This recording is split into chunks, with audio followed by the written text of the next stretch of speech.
నిన్నటి రోజున అసెంబ్లీలో మరి గౌరవ ముఖ్యమంత్రి గారు రేవంత్ రెడ్డి గారు మహిళా లోకాన్ని ఉద్దేశించి మాట్లాడిన మాటలను తీవ్రంగా ఖండిస్తా ఉన్నాం. మరి ఈ రేవంత్ రెడ్డి అనే ఆయన మహిళలను ఇప్పటికీ ఇష్టపడలేదు. గతంలో కూడా సోనియా గాంధీ బలిదేవత అన్న దాఖలాలు ఉన్నాయి. ఆ సోనియా గాంధీ బలిదేవత అన్న తర్వాత సోనియా గాంధీకి ఎంతమంది వచ్చిందో మరి ఆ మహిళ అయి ఉండి మరి నేను తీసుకున్నాడు. ఇది ముఖ్యమంత్రి చేసింది. నిన్న భట్టి విక్రమార్క గారు మరి రేవంత్ రెడ్డి గారు మాట్లాడుతున్నా అంటే నందాన అన్నట్టు భట్టి విక్రమార్క గారు మాట్లాడుకుంటా సభ్యుదక్కని అంటాడు ఏ మొహం పెట్టుకుని వచ్చినామని నేను అడుగుతా ఉన్నాను కదా. తెలంగాణ వాదిగా తెలంగాణ బిడ్డగా అడుగుతాను.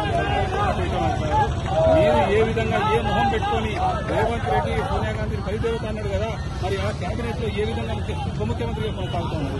ఇవాళ మీరు మాట్లాడుతాను ఏ మొహం పెట్టుకుని ఆడబిడ్డను పెట్టుకుని అడుగుతాను. దీన్ని తీవ్రంగా ఖండిస్తా ఉన్నాం. రాబోయే రోజుల్లో మహిళలు కూడా తిరగబడితే ఇప్పటికే తిరగబడి ఉన్నారు.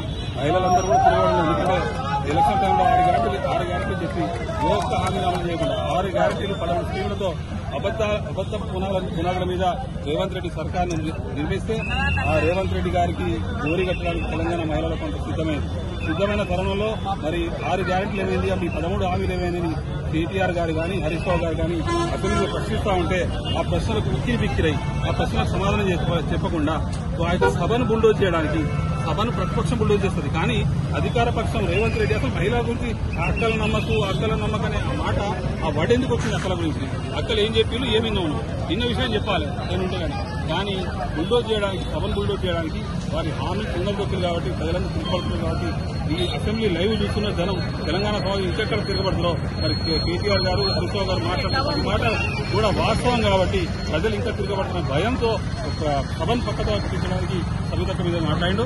ఆ సభ్యుదక్క వ్యాఖ్యలను వెంటనే బేసట్టుగా వాపసు తీసుకుని మహిళా లోకానికి క్షమాపణ చెప్పాలని, లేని పక్షంలో బిడ్డ రేవంత్ రెడ్డి నేను తప్పకుండా కూడా ఈ రాష్ట్ర ప్రజలు రాష్ట్ర మహిళలు రాష్ట్ర మహిళలే కాదు దేశవ్యాప్తంగా ఉన్న మహిళలు కూడా గర్జిస్తారు, లేస్తారు, నేను గద్దెనిస్తారు, నేను బస్టాండ్ చుట్టూ బస్టాండ్ కూడా అట్టుకుని ఆ రోజులు తీసుకొస్తారు ఈ మహిళలని హెచ్చరిస్తారు.